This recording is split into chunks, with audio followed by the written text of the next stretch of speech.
কি জানেন, আদম আলাইহিস সালাতু ওয়াস সালামকে সৃষ্টি করার আগে মাটি এবং ফেরেশতারা কি বলেছিল? না জেনে থাকলে এই ভিডিওটা অবশ্যই আপনি দেখে যাবেন।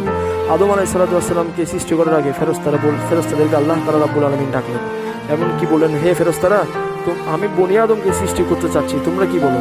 তখন ফেরেশতারা বললেন, হে আল্লাহ, আমরাই তো আমরা ইবাদত করি, আমরাই তো আপনার গোলামি করি, আপনি কেন আবার বনি আদমকে কেন সৃষ্টি করতে যাচ্ছেন? তখন আল্লাহ তাআলা রাব্বুল আলামিন বললেন, তোমরা আমার থেকে বেশি জানো না, বেশি ভালো জানো না, আমি আল্লাহ সব কিছু জানি। তোমরা জিব্রাইল আলাইহিস সালামকে পাঠালেন যে, জিব্রাইল তুমি যাও এক মুঠ পৃথিবীর থেকে মাটি নিয়ে আসো।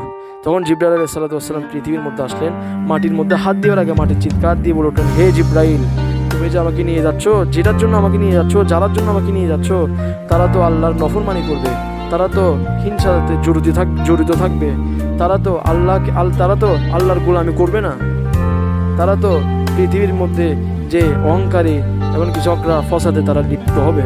তুমি আমাকে তাদের জন্য কেন নিয়ে যাচ্ছ? তখন জিব্রাইল মাটির আগত মিনতি শুনে জিব্রাইল আবার আল্লাহ তাআলা রাব্বুল আলামিনের কাছে ফিরে আসলেন। তখন আল্লাহ তাআলা রাব্বুল আলামিন মিকাইলকে পাঠালেন, ইসরাফিলকে পাঠালেন, তারও মাটির আগত মিনতি শুনে চলে আসলেন। তারপর শেষ পর্যন্ত মালাকুল মাউতকে পাঠালেন। মালাকুল মাউতকে যাওয়ার পরে মালাকুল মাউতকে বললেন, হে মালাকুল মাউত, তুমি জানো তুমি আমাকে যাদের জন্য নিয়ে যাচ্ছ, তারা আল্লাহর নফরমানি করবে, তারা হিংসাতে বা কোনাকুনিতে ঝগড়াতে ফসাতে তারা লিপ্ত থাকবে। তুমি কি জানো তাদের শরীরের মধ্যে থেকে শাস্তি বুক করার আমি মাটির তো ক্ষমতা নাই, তুমি আমাকে নিয়ে যাই না। তখন মালাকুল মাউত বললেন, এটা আল্লাহ তাআলা রাব্বুল আলামিনের নির্দেশ, তোমাকে আমার থেকে নিয়ে যেতে হবে। তারপরে এক মুঠ নিয়ে মাটি নিয়ে আর মালাকুল মাউত চলে আসলেন।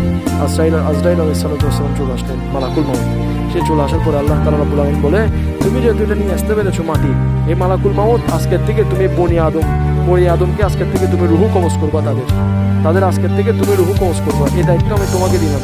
রুহু কবজ করবা, তুমি আজকের থেকে তাদের রুহু কবজ করবা, এই দায়িত্ব আমি তোমাকে দিলাম।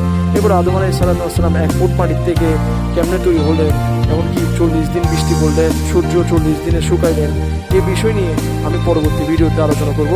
আমরা লাইক সাবস্ক্রাইব শেয়ার অবশ্যই করে দিবেন, কেন এটা অন্যজনেরও এটা দেখার সুযোগ করে দিবেন, কেন অন্যজনও এটা দেখবে, এমনকি এটা জানবে, এই বিষয়টা ওরা জানবে। সেজন্য আপনারা লাইক সাবস্ক্রাইব শেয়ার অবশ্যই করবেন।